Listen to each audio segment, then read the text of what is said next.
Salam alaikum, bienvenue dans la troisième vidéo.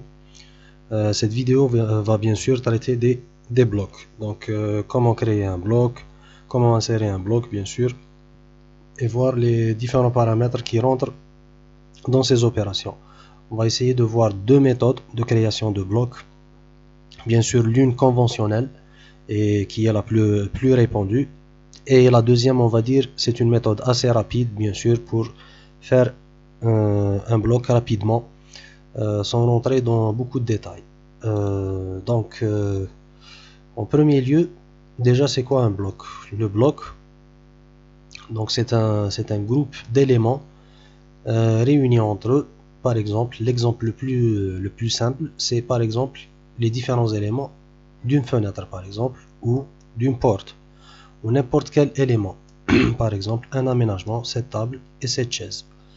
Le but des blocs, bien sûr, c'est de simplifier toujours le dessin et la manipulation de ces éléments. Par exemple, ici, pour cette fenêtre, bien sûr qui n'est pas un bloc, donc pour sélectionner, on va dire, ce n'est pas très difficile, mais quand même ça requiert un peu de, on va dire, ça va prendre un peu de temps et on va bien sûr il faut vraiment faire une sélection de telle sorte que les autres éléments ne peuvent pas, ou plutôt ne se sélectionnent pas avec bien sûr les éléments qui rentrent dans le bloc. Donc par exemple cette fenêtre comme on a dit, ou sinon le bloc. Ça c'est le premier. Donc le premier but, voilà, donc le premier but c'est, comme on a dit, de simplifier la sélection. Donc on va voir, quand on va créer le premier bloc par exemple concernant cette fenêtre, donc déjà c'est la rapidité de sélection et la simplicité de la sélection. Un autre élément, ou plutôt un autre paramètre très important, c'est que par exemple dans ce plan on a plusieurs fenêtres. Donc ici les fenêtres, bien sûr chacune est dessinée à part, on va dire. Donc le but à partir d'un bloc, donc on va le voir. Donc si je veux modifier, par exemple ici j'ai oublié le vitrage, voilà.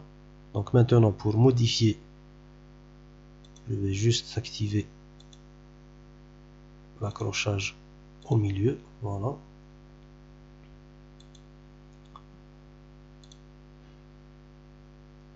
Voilà, ici c'est l'option Match Properties pour ceux qui ne la connaissent pas. Donc elle copie les propriétés d'un objet à un autre. Donc ici c'est les calques. Donc voilà, ici j'ai modifié cette fenêtre alors que les autres bien sûr n'ont pas été changés. Voilà, donc je devrais bien sûr passer une à une pour modifier toutes ces fenêtres. Donc on va faire une copie du plan et voir déjà l'utilité des blocs. Donc on va créer bien sûr un bloc et on va voir comment il va nous aider dans le reste des opérations. Donc par exemple pour créer un bloc, la première méthode c'est, voilà, elle se situe sur cette palette bien sûr, c'est pour créer un bloc. Donc on clique sur Create bien sûr, qui est créer un bloc. Donc je clique dessus, s'ouvre à nous bien sûr ce petit tableau. Donc déjà il faudra faire entrer le nom du bloc.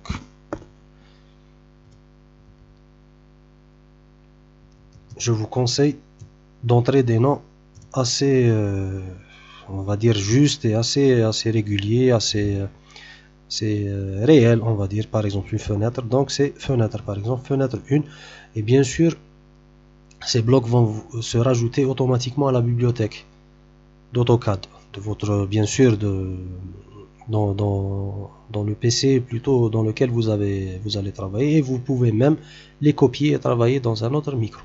Donc c'est pour ça qu'il faut vraiment faire rentrer de véritables noms, donc éviter les noms rapides, comme ça vous pourrez après détecter ou voir quel bloc directement bien sûr sans ouvrir le fichier par exemple. Donc là c'est le nom. Ensuite on va choisir le point d'insertion qui est aussi très important. Donc le point d'insertion, c'est à partir quand vous allez insérer ce même bloc, par exemple la fenêtre, il va être, on va dire, accroché à partir d'un point. Il y a des gens qui choisissent par exemple le milieu de la fenêtre, mais de préférence, normalement on devrait choisir l'extrémité, parce que quand on va insérer cette fenêtre dans un emplacement vide, par exemple ici, si elle est accrochée par le milieu, donc il faudra la mettre au milieu. Bon, on peut le faire rapidement, on peut le faire exactement, mais vous serez obligé de la mettre en plus, sinon de la déplacer. Mais si on choisit le point, on va dire l'extrémité gauche ou droite, donc l'insertion sera directement en une seule opération. Donc ici, là, on va choisir les éléments, ou plutôt les objets qui rentrent dans notre bloc. Bien sûr, faites attention de ne pas toucher autre chose. Je sais pas, par exemple, le mur ici, ou moins que vous choisissez que, plutôt que vous décidiez que ces deux murs font partie du bloc. Mais pour le moment, nous, on va choisir simplement ces éléments. Donc on confirme aussi. Normalement, c'est assez suffisant, c'est plutôt suffisant pour avoir un bloc, bien sûr, avec des paramètres assez. Donc laissez tous les réglages par défaut d'AutoCAD, même si là c'est en millimètres. Donc on va confirmer. Voilà. Donc, et quand on va cliquer sur la fenêtre, maintenant tous les éléments sont ensemble. Donc c'est pour ça que j'ai dit déjà, ça simplifie la sélection. Donc il suffit de cliquer une seule fois sur l'un des éléments qui appartiennent au bloc, et voilà, l'élément est sélectionné. Bien sûr, on peut le déplacer à partir du point sans sélectionner la commande Move, et bien sûr c'est du temps gagné. Donc voilà, ici on a créé notre bloc. Bien sûr, si on clique, double-clic dessus, voilà, il nous montre le nom du bloc. On va voir après, on va créer d'autres blocs et on va voir comment bien sûr, ils seront affichés dans cette liste. Donc je vais annuler pour le moment. Bon, sinon, bien sûr, on a dit que les fenêtres ne sont pas là, ce ne sont pas des blocs. Donc on va isoler le calque. Voilà.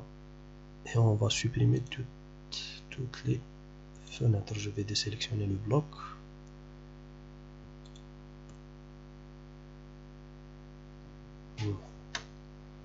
Il n'est pas désélectionné. Voilà.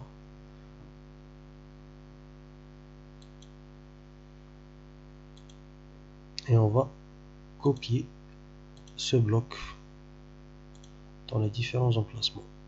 Voilà, ici, ici. Voilà, donc ici on va faire un miroir.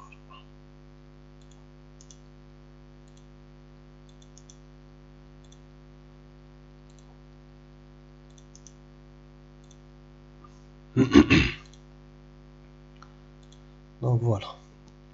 Maintenant,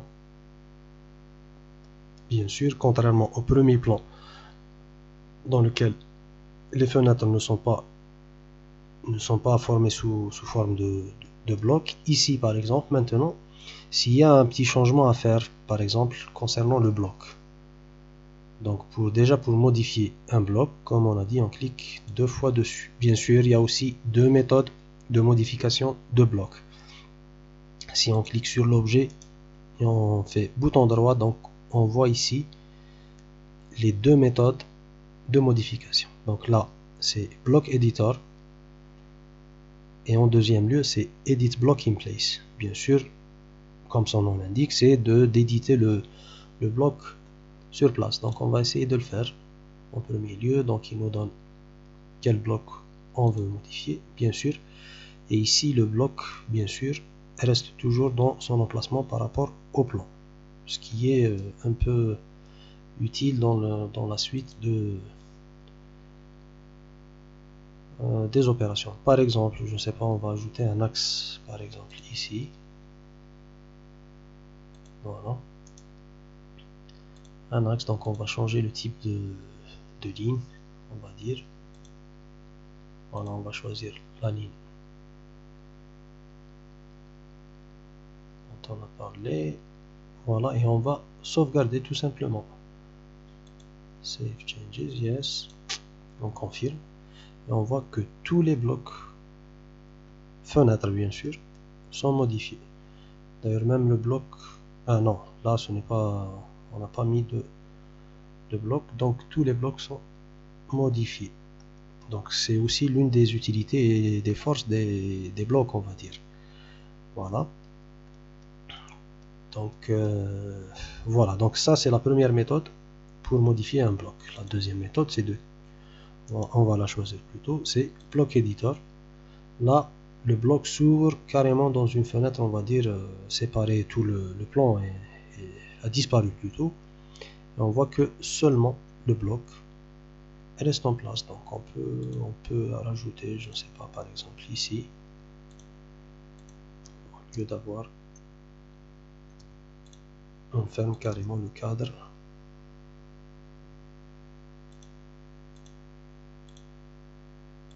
Par exemple. Et on sauvegarde. Bien sûr, on a les différentes opérations, les principales opérations qu'on trouve dans l'édition d'AutoCAD. Donc on peut modifier comme on veut. Voilà. Et on sauvegarde, bien sûr, le trait, le deuxième trait a été créé. Donc là, on a deux méthodes de création, plutôt d'édition de blocs. Voilà, maintenant on va revenir à la création de blocs. On a dit que la première méthode c'était tout simplement d'utiliser l'icône create ou créer dans AutoCAD. On va faire une copie de cette porte pour appliquer la deuxième méthode.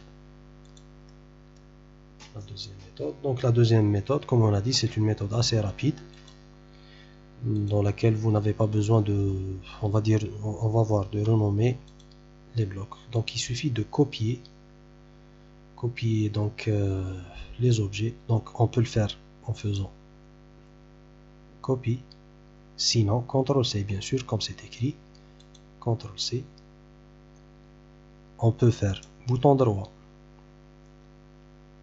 voilà, ici c'est paste. Paste, ça veut dire coller, mais dans l'état original des éléments. Sinon, pour créer un bloc, c'est paste as block. Bien sûr, c'est coller en tant que bloc. Donc on va essayer de le faire. Voilà. Et on voit qu'il bien sûr, c'est un bloc. L'inconvénient dans cette opération, c'est que le point d'insertion, bon, il est, on va dire, entre parenthèses, un peu aléatoire, ou plutôt un peu aléatoire. Donc là, pour l'insertion, bien sûr, on pourra la mettre quelque part et la déplacer, mais on aimerait bien avoir un point d'insertion choisi par nous-mêmes. Donc la solution, c'est quoi? C'est de copier, de faire bouton droit et de faire copy with base point ou CTRL SHIFT C, comme c'est écrit ici. Donc CTRL SHIFT C, voilà. Donc on sélectionne le point d'insertion toujours, on évite les points au milieu, donc les extrémités, ou bien celle-là, bien sûr, ou bien celle-là. Donc on clique dessus, et bouton droit toujours, ou bien sûr avec le raccourci clavier, donc paste as block. Là, on a notre bloc, bien sûr, mais le point d'insertion, c'est le point qu'on a choisi. Donc ici, on peut supprimer et bien sûr le remplacer par l'un des points. Bien sûr, là, normalement, la porte, elle vient côté intérieur du mur, mais quand même, le point d'insertion, maintenant, il est plus intéressant que celui avec CTRL-C, CTRL-SHIFT-V, ou copier son point d'insertion et coller en tant que bloc. Donc voilà. On va dire les deux méthodes de création d'un bloc. Voilà, maintenant l'un des inconvénients de cette méthode, c'est que on n'a pas un nom, on n'a pas donné bien sûr un nom précis à notre porte. Bien sûr, si on clique dessus, on affiche les propriétés. Voilà, donc le nom, ici le nom. Voilà, donc c'est un nom automatique bien sûr. Et bien sûr, on ne peut pas changer. On ne peut pas changer le nom. Donc voici le nom. Bien sûr, c'est un nom assez compliqué. Donc au lieu d'avoir par exemple, comme on a fait pour le bloc fenêtre, bloc porte, et bien sûr le sauvegarder. Donc là par contre le nom il est un peu étrange. Voilà. Donc comme on a dit, l'un des inconvénients c'est que le nom est un peu aléatoire. Donc on pourra le renommer, mais bien sûr c'est une opération en plus, ou plutôt de plus. Donc bien sûr, comme on a dit dans AutoCAD, on essaye d'optimiser le maximum bien sûr son temps de travail. Donc si on peut faire une opération en une modification en une opération, c'est mieux que de la faire en deux ou en trois. Donc on peut faire la commande rename. Voilà, donc on choisit le type de, bien sûr c'est valable pour pratiquement tous les éléments présents dans AutoCAD. Donc nous, ce qui nous intéresse c'est les blocs, et le bloc normalement c'est celui-là. Voilà, c'est celui qui nous intéresse. Voilà, donc ici old name, et là on tape le nouveau nom, donc porte 1, et on clique sur OK. Donc maintenant quand on clique sur le, voilà, sur le bloc, donc on a le nouveau nom bien sûr qui est porte 2. J'ai oublié de parler du raccourci bien sûr pour créer un bloc. Donc c'est tout simplement B et entrée. Donc bloc, et voilà, donc on revient à la première méthode. Donc voilà, ce sont les deux opérations, plutôt les deux méthodes avec lesquelles on peut créer un bloc. Donc ici c'est pour la création de blocs, et on va dire que c'est la méthode la plus classique pour ne pas dire la meilleure. Et bien sûr la deuxième méthode avec les raccourcis, ou avec bien sûr le fait de copier coller. Donc souvenez-vous, c'est CTRL SHIFT C et puis CTRL SHIFT V, CTRL SHIFT C qui équivaut à copier avec point de base, et CTRL SHIFT V c'est coller en tant que bloc. Voilà. Et bien sûr il nous reste, on va dire, l'insertion. Bien sûr là c'est la création, et là c'est l'insertion. Ici c'est le bloc éditeur. Bien sûr il faut choisir notre bloc, sinon comme on a dit on peut aller directement avec bouton droit. Donc pour l'insertion, voilà, il nous donne les blocs, voilà, avec lesquels, plutôt les blocs existants, on va dire, ici dans le fichier. Bien sûr on peut normalement rajouter d'autres options, d'autres blocs plutôt, bien sûr, en cliquant sur browse, et choisir bien sûr un bloc existant chez vous, dans les fichiers internes d'AutoCAD, bien sûr, tout en laissant tous les paramètres par défaut bien sûr d'AutoCAD. On peut changer bien sûr, mais il faudra savoir ce qu'on est en train de faire. Donc il y a un point d'insertion, il y a l'échelle aussi, on peut la changer, on peut doubler par exemple les dimensions du bloc, l'angle de rotation aussi, et ici c'est les unités, mais de préférence par exemple pour ce bloc ou pour la fenêtre on peut l'insérer directement, et ensuite éditer, ou par exemple faire une échelle, ou déplacer, ou exploser par exemple, et modifier, ainsi de suite. Donc voilà, normalement on a terminé avec les blocs. Voilà, donc normalement c'est tout ce qu'on a besoin, bien sûr, pour la création de blocs. On va voir si on a oublié un paramètre ou un élément, donc on va essayer de la faire, ou plutôt de le faire dans une autre vidéo. Merci pour votre attention et à la prochaine vidéo, Inch'Allah. Salam alaikum.